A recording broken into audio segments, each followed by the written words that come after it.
सूर्य नमस्कार। सूर्य पृथ्वी पर रहने वाले सभी जीवों के लिए ऊर्जा का स्रोत है। सूर्य नमस्कार हमारे शरीर का संपूर्ण और संतुलित विकास करता है, मन को एकाग्र और बुद्धि को कुशाग्र करने में मदद करता है। आध्यात्मिक उन्नति के लिए सूर्य नमस्कार को महत्वपूर्ण माना गया है। सूर्य नमस्कार 8 अलग अलग आसनों की मदद से 12 चरणों में क्रम से किया जाता है। सूर्योदय और सूर्यास्त के समय इसे करना ज्यादा फायदेमंद होता है। सबसे पहले आप अपने दोनों पैरों को आपस में जोड़ते हुए बिना कंधों को झुकाए सीधे खड़े हो जाएं। सुनिश्चित करें कि आपके हाथ शरीर के समीप हों और आपकी ठोड़ी जमीन से समानांतर हो। अपने शरीर को दोनों पैरों पर समान रूप से संतुलित करें। इस स्थिति को समस्थिति कहा जाता है। पहले चरण को करने के लिए सांस लेते हुए अपने दोनों हाथों को आपस में जोड़ें और अपनी छाती के समीप नमस्कार मुद्रा में ले आएं। इसे प्रणाम आसन कहा जाता है। अब सांस छोड़ें। दूसरे चरण में धीरे धीरे सांस अंदर लेते हुए अपने शरीर को कमर से ऊपर की ओर खींचें और अपने दोनों हाथों को अपने सर के ऊपर ले जाते हुए अपने सर और कमर को पीछे की ओर झुकाएं। अपनी टांगें सीधी रखें। इस आसन को हस्तोत्तनासन कहा जाता है। अब तीसरे चरण के लिए धीरे धीरे सांस छोड़ते हुए अपने शरीर को आगे की ओर तब तक झुकाएं जब तक आपकी दोनों हथेलियां आपके पैरों के दोनों तरफ जमीन को छू न लें। ध्यान रखें कि नीचे झुकते समय आपकी भुजाएं और सर एक ही साथ में हो। इस आसन को पादहस्तासन कहा जाता है। चौथे चरण को करने के लिए एक गहरी सांस अंदर लें और अपने दाएं पैर को पीछे की ओर ले जाएं और अपने घुटने को जमीन पर सटा कर रखें। सुनिश्चित करें कि आपका दायां पैर पंजों पर हो, आपका बायां पैर का घुटना 90 डिग्री पर हो, दोनों हथेलियां जमीन पर हों, आपके कूल्हे नीचे और ठोड़ी ऊपर की ओर हो। इस आसन को अश्व संचालन आसन कहते हैं। अब पांचवें चरण में एक गहरी सांस छोड़ते हुए अपना बायां पैर इस प्रकार पीछे ले जाएं कि वो आपके दाएं पैर की सीध में हो। सुनिश्चित करें कि आपके हाथ और कंधे सीधी रेखा में हों और साथ ही कंधे, पीठ और नितंब भी एक ही सीध में हों। इस आसन को संतुलन आसन कहा जाता है। इस स्थिति में धीरे धीरे सांस लें।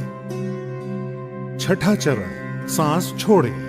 अब अपने दोनों घुटनों को एक साथ जमीन पर रखें और अपनी छाती और माथे को भी जमीन पर रखें। सुनिश्चित करें कि आपके कूल्हे ऊपर की ओर और आपकी कोहनियां आपके शरीर के समीप हों। इस आसन को साष्टांग नमस्कार आसन कहा जाता है क्योंकि आपके शरीर के 8 अलग अलग अंग जैसे दोनों पांव के पंजे, दोनों घुटने, दोनों हथेलियां, छाती और माथा जमीन को छूते हैं। ध्यान रखें कि आपके शरीर का वजन 8 अंगों पर सामान्य रूप से वितरित हो। अब 7वें चरण के लिए सांस अंदर लेते हुए अपनी श्रोणी यानी पेल्विस को नीचे लाते हुए अपने सर और छाती को आगे की ओर सरकाएं और अपने शरीर के ऊपरी हिस्से को नाभि तक उठाएं। सुनिश्चित करें आपके पैरों के पंजे बाहर की ओर और टांगे सीधी हों। इस आसन को भुजंग आसन कहा जाता है। 8वां चरण, धीरे धीरे सांस छोड़ते हुए अपने पैरों के पंजों को अंदर की ओर मोड़ें और अपने कूल्हों को इतना ऊपर ले जाएं कि आपका शरीर एक पर्वत का आकार ले ले। सुनिश्चित करें आपकी दोनों टांगे सीधी, हथेलियां जमीन पर हों और आपका सर भुजाओं के बीच हो। प्रयास करें कि आपकी एड़ियां जमीन को छू सके। इस आसन को पर्वत आसन कहा जाता है।